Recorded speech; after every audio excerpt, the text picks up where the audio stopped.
Bom dia, meus alunos. Vamos dar continuidade, né? A gente fez a última aula nossa sobre a parte de reprodução e agora nós vamos ver a parte de desenvolvimento embrionário, né? Eu deixei para vocês a correção dos exercícios sobre reprodução, sobre métodos anticoncepcionais, né? No fórum lá, deixei lá indicando para vocês que está lá na parte das atividades e agora a gente vai dar continuidade ao desenvolvimento embrionário. Então está lá para vocês estarem se apoiando ao livro, né? Que tem a parte da parte ilustrativa, né? Depois eu vou mostrar para vocês no livro, da página 392 a 397. Então, o que é um desenvolvimento embrionário? Então, o que a gente vai ver? Desenvolvimento embrionário a gente é o chamado de embriogênese. O que é? Multiplicação e diferenciação celular, que leva o quê? A formação de tecidos e órgãos de um embrião. Então, após ocorrer aí a fecundação, vai ocorrer a multiplicação e a diferenciação celular. Então, formar tecidos e órgãos desse embrião. Quando ocorre a formação de tecidos e órgãos desse embrião, a gente chama-se de organogênese. E que leva a ocorrer o desenvolvimento desse zigoto até a sua maturidade, aí maturidade sexual. Quando está ocorrendo a maturidade sexual, da passagem do desenvolvimento do zigoto até a maturidade, a gente chama-se de ontogênese. Então, é o que nós vamos ver aí, né, as suas diferenciações, desde a parte de invertebrados até os seres humanos. Então, o local de desenvolvimento. Então, a primeira parte de característica nós vamos estudar. Ovulíparos. Então, quem são esses ovulíparos? O que é o ser ovulíparos? Então, são óvulos que são lançados na água. A gente já conhece já. Então, são aqueles que no momento da fecundação, cada um vai lançar os seus óvulos. Ela vai lançar, a fêmea, os seus óvulos, né? E vai se encontrar com o espermatozoide do macho. Então, a fecundação vai ser externa e isso nós chamamos de o quê? Ovulíparos. Quais são os exemplos? Muito dos invertebrados, tá? Aquáticos, alguns peixes e anfíbios, né? Até brinquei com vocês já, que é o abraço do amor dos anfíbios. Ovíparos, né? Formação de óvulos. Então, o ovo é eliminado para a parte externa, para o exterior, com formação de casca dura, uma casca rígida de proteção. Lá dentro do ovo existem reservas nutritivas que depois nós vamos ver essa parte dessa reserva, né? Então, a fecundação, nesse caso, ela é interna.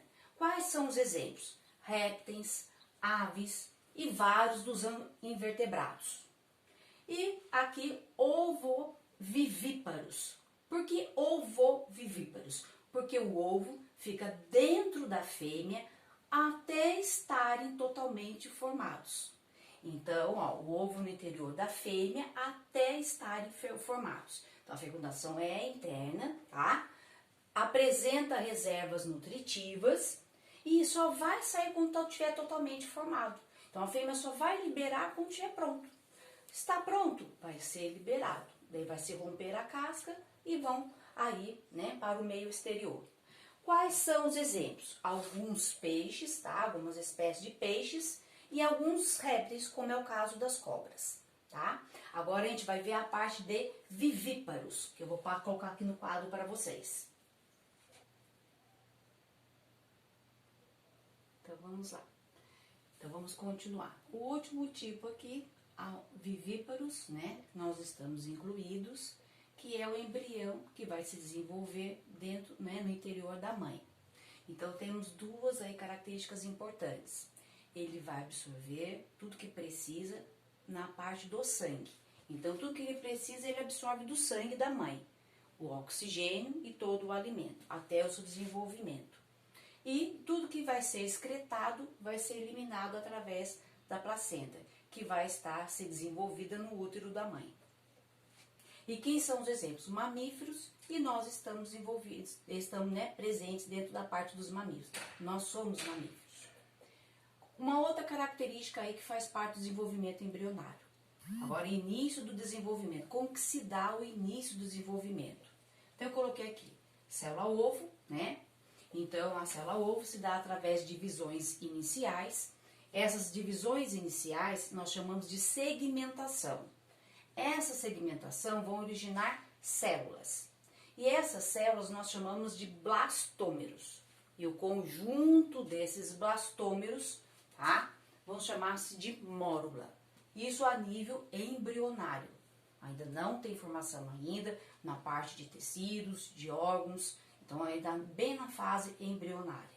Então, tipos de óvulos e segmentação. Então, nós vamos ver 4 tipos. Então, vamos aqui, ó.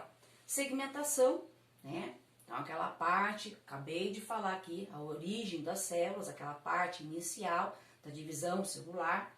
Então, a segmentação, ela vai ser influenciada muito pela quantidade de vitelo acumulado.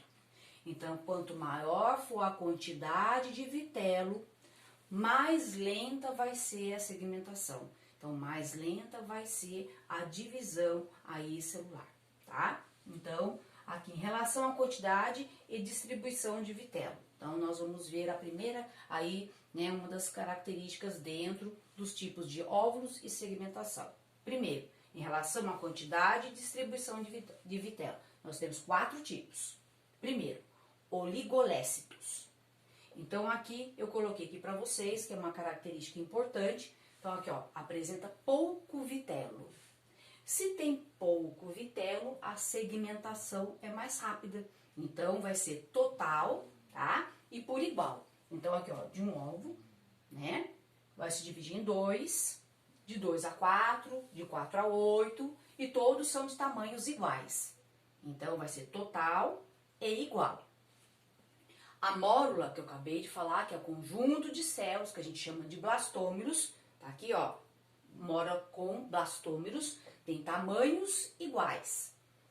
Quem são os exemplos? Nós, mamíferos, são os protocordados, que vêm lá, né, da evolução, um pouquinho antes de nós, que são o Fioxo e a Axídia.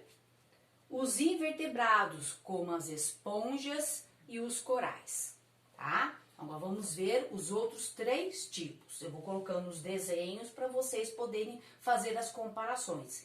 Esse desenho está mais bonitinho na página 392. Então vamos lá. Segundo tipo, heterolécito. Tá? Essa aqui é a quantidade de vitelo, ela é intermediária. Então o que vai acontecer? Ele vai ter 2 polos. A parte da quantidade que o vitelo é maior, ele vai ter uma segmentação maior. E a parte que é menor, a gente chama de polo vegetativo. Então, a segmentação vai ser menor. Então, a divisão é mais lenta. Então, a gente vai ver que, ó, aqui é mais rápido e aqui é mais lento, ó. Divisões maiores, divisões menores. Maiores, menores. Então, a quantidade de vitelo é intermediária.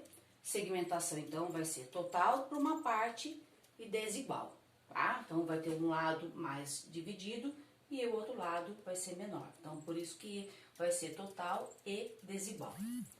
Quem são os exemplos que nós temos para esse grupo, para esse tipo?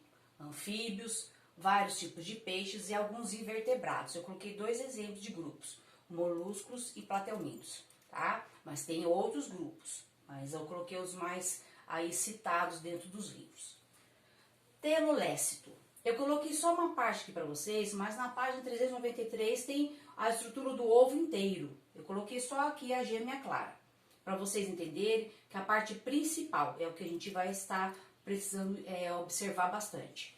Então aqui tem a parte da clara, que está em verde aqui, e a parte da gêmea que está em preto. Então, o que vai acontecer? Eu tenho uma quantidade enorme de vitelo na gema, né? Nessa região aqui, que a gente chama de gema, vai ter uma quantidade enorme de vitelo.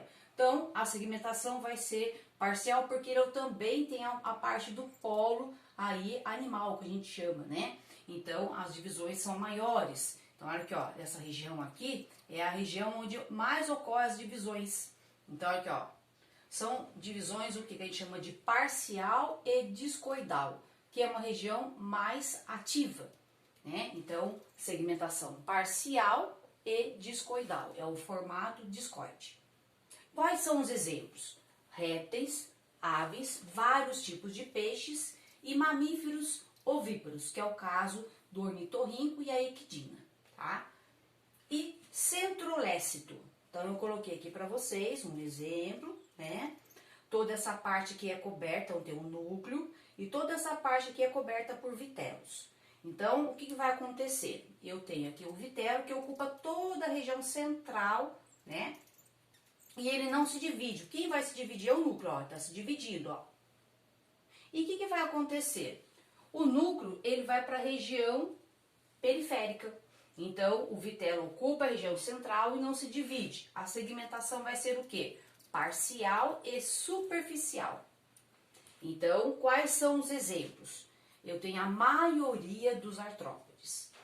Então, aqui eu espero que vocês tenham entendido como que ocorrem as divisões aí celulares para a formação de cada grupo de seres. Então, agora a gente vai ver os tipos de fecundação.